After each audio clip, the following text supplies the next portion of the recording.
Mezzanotte 15 dicembre 1969, 15 dicembre a Milano. Le finestre sono socchiuse. La polizia dice che il clima in quel momento nella stanza era tranquillissimo, in quanto Calabresi era uscito. Pinelli era fortemente indiziato, per me il suo gesto è un'autoaccusa. Vi giuro, non l'abbiamo ucciso noi. Quella sera a Milano era caldo, ma che caldo faceva. Brigadiere apre un po' la finestra, una spinta e Pinelli va giù. Signor Questore, io gliel'ho già detto e lo ripeto che sono innocente. Anarchia non vuol dire bombe, ma uguaglianza nella libertà. Poche storie confessa Pinelli, il tuo amico Valpreda ha parlato, è l'autore del vile attentato ed il complice di certo sei tu.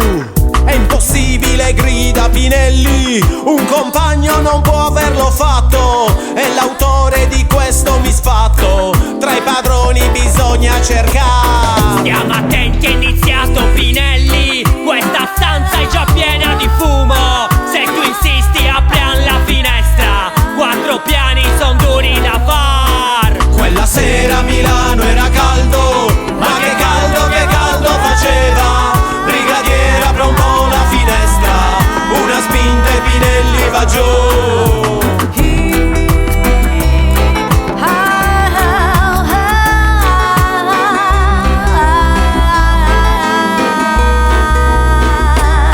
L'hanno ucciso perché era un compagno, non importa se era innocente, era anarchico e questo mi basta, disse guida il bastardo questor. C'è una bara e 3000 compagni, stringevamo le nostre bandiere.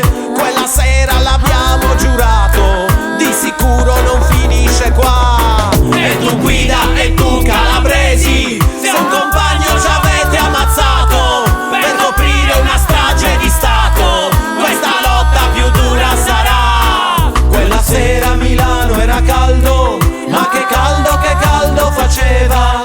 Brigadiere apre un po' la finestra, una spinta e Pinelli va giù. Quella sera a Milano era caldo, ma che caldo faceva. Brigadiere apre un po' la finestra, una spinta e Pinelli va giù. Quella sera a Milano era caldo,